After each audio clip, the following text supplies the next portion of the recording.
guys, Jay here. Welcome to Models Memories Weekly, episode 145. Models Memories is a show about nothing and is filmed in front of a live studio audience. This is a show where I talk about my painting, modeling, and working experiences from the week.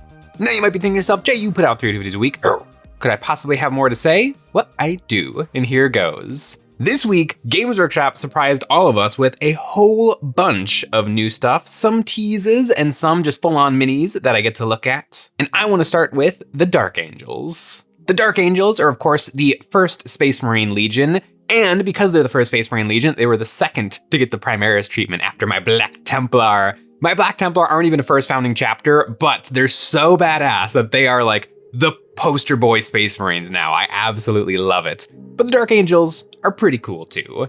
And they got Terminators, and I love Terminators. I've bought so many Terminators, and I actually need one more box to do everything that I want to do with Terminators. But the new Dark Angels Terminators are pretty slick, and the Dark Angels are getting a new box, Deathwing Assault, and it's pretty epic. It's Oops All Terminators, and if there was a Black Templar Oops All Terminators box, oh my god, it would be a problem. I would be poor. But they got some new models, a new Terminator captain in the form of Belial. I always had a soft spot for Belial. His old model is okay. I really like that he's got like a giant tombstone on his back. He has so much decoration that it is kind of hilarious to look at him. But he does have the old Space Marine problem of tiny little boy legs. Like he kind of like, you know, Calvin from Calvin and Hobbes? His legs look a little bit like that, like they barely exist. Where the new model, the new version of him is big and tough and imposing. He does look a little bit less special because he doesn't have like almost double his height in decorations on his back. He just has a very reasonable like iron halo with the little broken sword of the lion. And so he's much more reasonable and he looks more appropriate. And I really like the redo of his combi bolter, which is really, really interesting. I mean, technically it is a storm bolter. And technically, combi bolters and storm bolters are the exact same thing, but the storm bolter is like the version 2. Combi bolters are often carried by Chaos Space Marines because they don't necessarily have upgraded equipment. And so a combi bolter is literally 2 bolters welded together with 1 trigger, where a storm bolter is a purpose-built 2 bolters strapped together. But it looks really cool, and I like that it's got 2 physical magazines, and so it really harkens back to the days of the combi bolter. His sword looks excellent. His robes look phenomenal. I love when they take the robes and capes and bring them up over the Space Marine shoulder pads. It just makes them like so much more regal and royal. And I love the poor little skeleton dude who they shoved onto a pipe that's on fire. It's so extra. I would imagine that piece is gonna get left off a few people's versions of this guy and maybe stick it to a vehicle. It would look pretty cool, but I just love that he's like, this guy is important and big and impressive. We gotta do a little something. We got extra room on the sprue. Let's throw in a skeleton on fire. This guy is gonna look so good leading the Deathwing Terminators, which Deathwing Terminators, one of the best units in Warhammer 40k right now. Incredibly tough, powerful units. But that's actually not all the Dark Angels got. They got the Inner Circle Companions. Kind of bad name. Doesn't sound very impressive or badass, but I guess that is exactly what they are. It kind of reminds me of the Custodi's Wardens of the Aquilon Shield. These are Custodi's who, when one of the Psychers on Terra just gets a vision that somebody is going to be really important to the protection of Terra, Custodi's will just show up and be that guy's bodyguard until the prophecy is fulfilled. And usually it's like a High Lord of Terra or a top-ranking military official who would reasonably be very important to the defense of Terra. But sometimes it'll just be a rando, like a just random guy or gal who, for some reason, them putting in an order for like extra corpse starch is vital for the protection of the Imperium. And so a full-on Custodi will just shadow them for years until the prophecy is fulfilled, and then they just vanish. And I always wonder if it goes to people's heads sometimes. The Custodians never tell them, and they never explain why they're there. They don't explain what's happening. But if you have a Custodian bodyguard, you are 100% safe from anything forever. Custodians are indestructible. And so I always wonder if like like a bank teller or just a bar wench has got a Custodi next to her, I bet she maybe picks some extra fights because she knows that there's no chance of her losing. But that's kind of what I imagine with these new Dark Angel guys. They look pretty badass with their robes over their Space Marine armor, always a really good and really silly look. They look very medieval and knightly, and they got their great swords and a very fancy banner. I feel like Games Workshop is going really hard on the banners recently. Every single one looks heavier and heavier than the one before. I mean, it's a gigantic pile of like steel and marble, and I feel like it's probably a more powerful weapon than the dark swords. It looks really, really incredible. They got their little incense burners on their backpacks. These guys are really, really slick, and they're brand spanking new. They're not something that replaces something else in the army, which is really nice because I owned a ton of original Terminators, but I'm kind of replacing them with the new ones because the new ones just look so cool and so much better. So now I've just got my old Terminators, which I love, and I have fond memories of painting them and trying really, really hard on them. But then like 7 years later, Games Workshop made perfect Terminators, and I need the perfect Terminators. But these guys are brand spanking new, so you can purchase these for your army, and you don't have to worry about like, oh, I'm not going to use my old models anymore because I got new cool models. These are just one new cool thing. It looks like the Dark Angels are now just ready to rock and roll in 10th edition 40k, and presumably Games Workshop's just going to keep rolling through the other important Space Marine chapters. There's like hundreds of Space Marine chapters, but there's probably only like 5 that actually matter or will get brand spanking new models, but I am excited for it. These guys look really, really cool, and I really hope that when they get to the Blood Angels, they do really, really cool upscaled Assault Terminators that are just kind of normal, like vanilla Assault Terminators with an upgrade sprue for the Blood Angels just to give them their little drippy gems and their fanciness.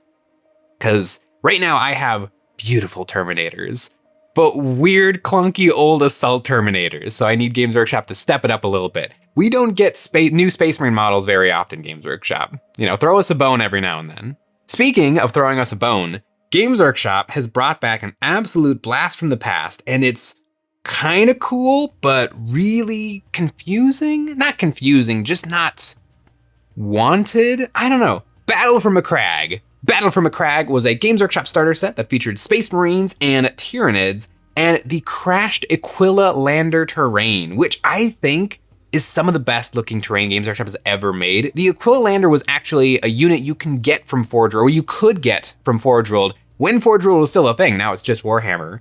And it's a really, really cool little ship because its wings are literally wings. Like they're segmented like bird feathers, so you could like pose the wings.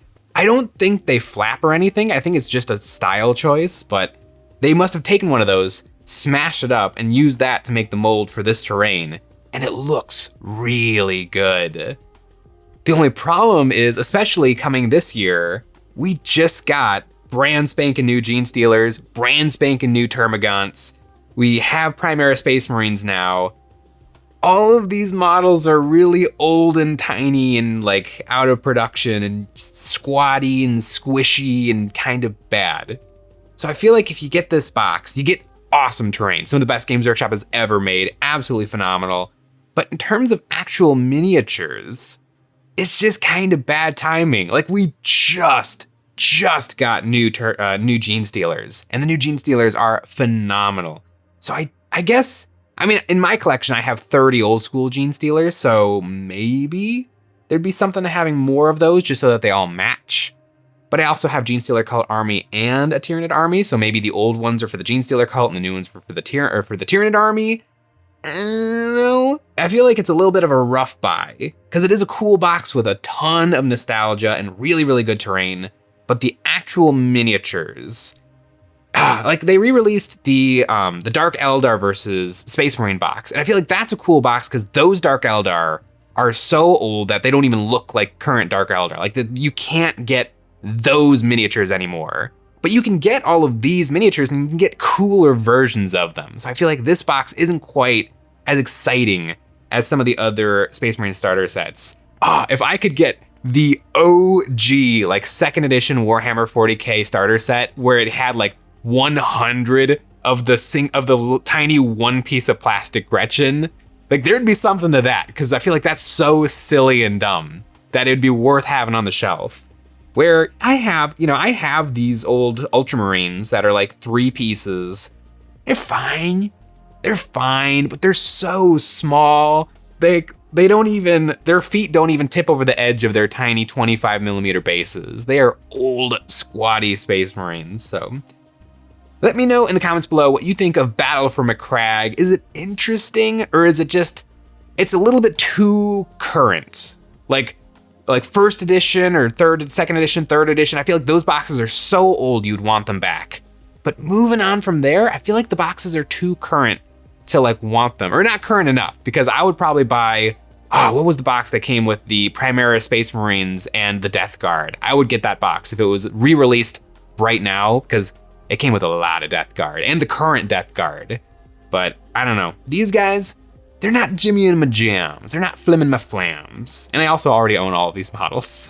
Speaking of owning all these models, I have been hard at work on my Dark Eldar army, figuring out exactly what models I want to take, getting my lists all set up in Tabletop Simulator, and I really want alternate heads. And I really want to get some 3D printed bits, and it's really hard to get 3D printed bits, because you just kind of have to know, because sellers will tweak the name so that Games Workshop can't find them. And so it's just hard to know, like, what are the keywords to search? What will get me alternate witch heads that I can put on my Dark Eldar army? So I need your guys' help. If you know any really good bit sellers or STL makers for Eldar or Dark Eldar, specifically looking for witch heads, maybe just generic Eldar elf heads, I really want some, but and in my cursory examination of the interwebs, I couldn't find anything that super sold me. There was some interesting stuff out there, but a lot of it was attached to really cool models. And I don't know if I have it in me to print a whole figure, snap the head off, fix the neck, and then put it onto one of my 30 witches for my witch coven.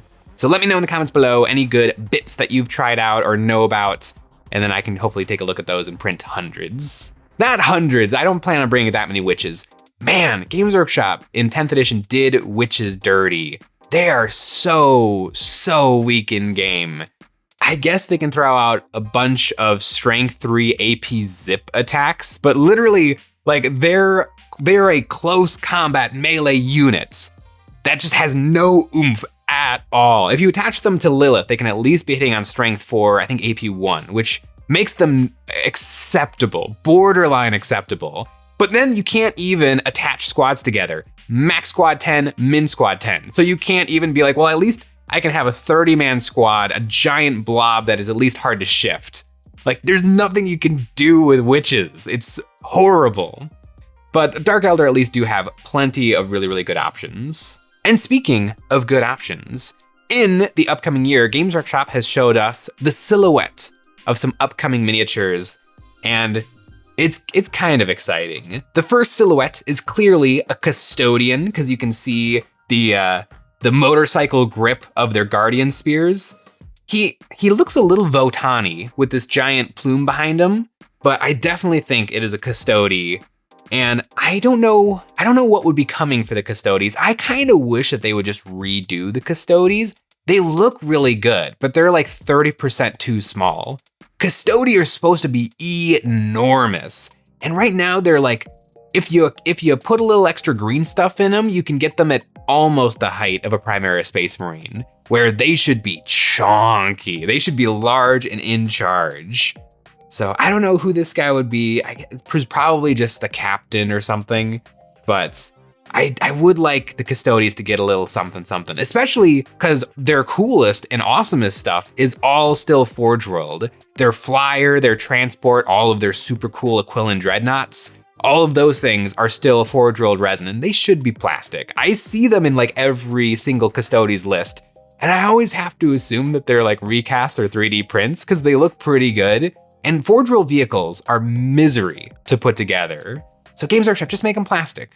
Just make them plastic and we'll buy them. It's fine. But speaking of things being made of plastic, a Kroot riding a dinosaur. I really wanted the Kroot riders to come back. I really liked the old Kroot riders where it was like a Kroot on a duck monster. I just kind of like extra weirdness. But riding a dinosaur is pretty cool. Kind of a wolf-shaped dinosaur. It's kind of got wolf legs. It's gonna be epic. I love the Kroot. And I'd like the idea of the Tau having something a little bit more close combat and aggressive. I guess you can always do Vior La, which is the more aggressive Tau cast. But I just want a bunch of Kroot. I have a bunch of Kroot. I've got a bunch of Krootoxes. And Kroot actually come in boxes of 16. And if you get some alternate heads, they still look really, really good. Like 2 boxes of 16 Kroot apiece will give you a really, really nice Kroot wing of your Tau force. And new Kroot riders is pretty epic. And then the third silhouette they showed off is an orc something or other. My first thought was shock attack gun, but there's currently a really nice plastic shock attack gun, so it's probably not that. It's probably not a shooty captain, because that's kind of who Captain Badruck's job is, to be the shooty captain and attach to flash kits to make them better. So the only thing I can think, he doesn't look like a beast snagga. I guess he does have one little point on his shoulder, so maybe he's a beast snagga, but I hope that he's a shooty war boss, because war bosses are no longer shooty because of the changes to combi weapons. Can't even put a flamer on it, which is super disappointing. I mean, you can physically put the bit on, but it's just 2 shots, sustained hits 1 or something lame. I really hope it's a shooty war boss that can attach to Ludas, because Ludas are good, but they're kind of they're on the edge of being good. They're not an auto include, but if you build around them, they can be really powerful. I hope that this is a war boss that can attach to Ludas that just makes them really good. Ludas have always been in a weird place in the Orc army. They've always been okay, but there's always been other stuff that's way more okay that you probably should be teching into instead of Ludas. And that's kind of where Ludas are right now. 20 Ludas in a open top battle wagon is not bad at all. It's a pretty good little shooting brick for the Orcs. And the Orcs lost a lot of shooting in 10th edition. So there definitely is something to that. But if you can have an attached captain to give them +1 to shooting, or just give them sustained hits or lethal hits, that could be really, really good on Ludas, because the whole thing with Orcs, which is frustrating but fun, is you throw boatloads of dice and you get 4 hits.